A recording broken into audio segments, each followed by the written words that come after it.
दिन विशेष कार्यक्रम में आप सबनु स्वागत है। आज 14 जुलाई एटले गुजराती फिल्मोना नट सम्राट, अभिनय सम्राट, गुजराती फिल्मोना पायाना पत्थर अने शिखरनी धजा एवा उपेन्द्र त्रिवेदीनी जन्म जयंती 14 जुलाई 1936 में मध्य प्रदेशना इंदौर में जेमनो जन्म थयो।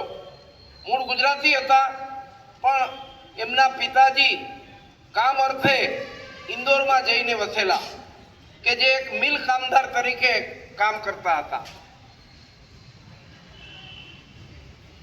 उपेन्द्र त्रिवेदीए प्राथमिक शिक्षण उज्जैन में मेळव्યું।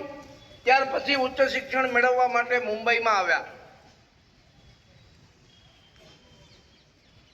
એક સામાન્ય માણસ શું કરી શકે એ આ ઉપેન્દ્ર ત્રિવેદીના જીવનમાંથી સમજવાનું શીખવાનું છે।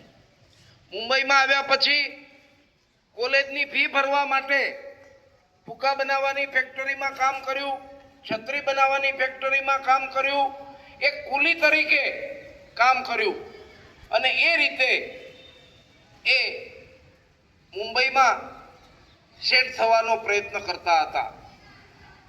સૌ પ્રથમ નાટક એણે ભજવ્યું કહ્યાગ્રો કંથ। આ નાટકમાં પહેલી ભૂમિકા કરી અને ત્યાર પછી અનેક નાટકો પોતે લખ્યા પણ ખરા અને અનેક નાટકોમાં ભૂમિકા પણ ભજવી। ખાસ કરીને પ્રથમ ગુજરાતી ફિલ્મ કાદુ મકરાણી, આ ફિલ્મમાં સામાન્ય રોલ કર્યો અને થોડા વર્ષો પછી ફરીથી બીજી વખત કાદુ મકરાણી ફિલ્મ બની ત્યારે કાદુ મકરાણીનો મુખ્ય રોલ ભજવ્યો। આ રીતે અનેક ફિલ્મો જેવી કે રા નવઘણ, વનરાજ ચાવડા, વીર માંગડાવાળો, રા માંડલિક, મહેંદી રંગ લાવી, લીલુડી ધરતી જેવી અનેક ફિલ્મોમાં એણે કામ કર્યું।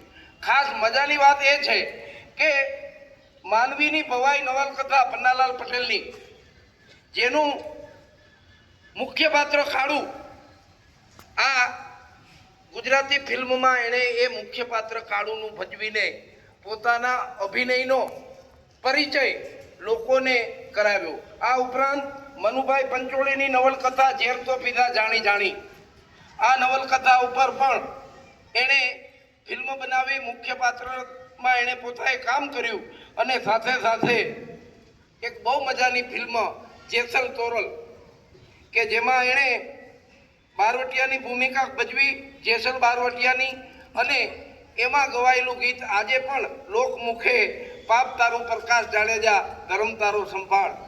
આ રીતે આ ઉપેન્દ્ર ત્રિવેદીને આપણે યાદ કરીએ। ગુજરાતી ફિલ્મોનો પાયો નાખનાર અને ગુજરાતી ફિલ્મો કર મુક્ત થયા પછી એક અનેક ફિલ્મો આપનાર આ ઉપેન્દ્ર ત્રિવેદીને યાદ કરીએ। 1989 में पद्मश्री એને સન્માનિત કરવામાં આવ્યા।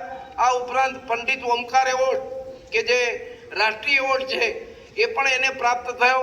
આ ઉપરાંત 200 થી વધુ જુદા જુદા અનેક પ્રકારના એવોર્ડ જેણે મેળવ્યા છે એવા ઉપેન્દ્ર ત્રિવેદીની જન્મ જયંતિ નિમિત્તે આપણે એને યાદ કરીએ।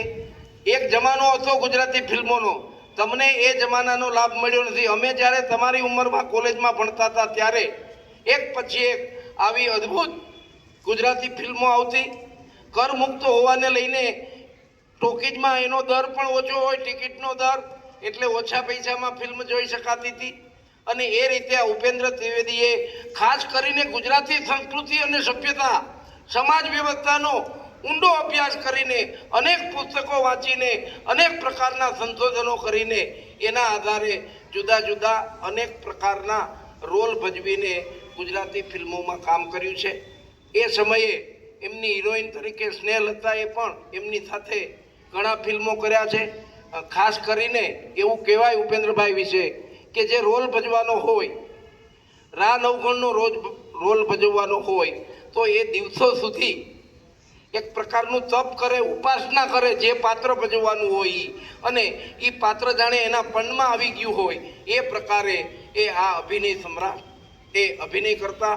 એમનું પોતાનું લખેલું નાટક અભિનય સમ્રાટ કે જે પોતે લખ્યું, પોતે દિગ્દર્શન કર્યું, અને એક જ નાટકમાં એક કરતાં વધુ રોલ 6 થી 7 રોલ પોતે જ ભજવ્યા, અને એ રીતે એ આ ફિલ્મી દુનિયામાં છવાઈ ગયા. એવા ઉપેન્દ્ર ત્રિવેદીને યાદ કરીને એમને ખરી શ્રદ્ધાંજલિ આપીએ, ખરી દિલથી એમને યાદ કરીએ અને એના જીવનમાંથી પ્રેરણા લઈએ. ધન્યવાદ. ભારત માતા કી જય. વંદે માતરમ.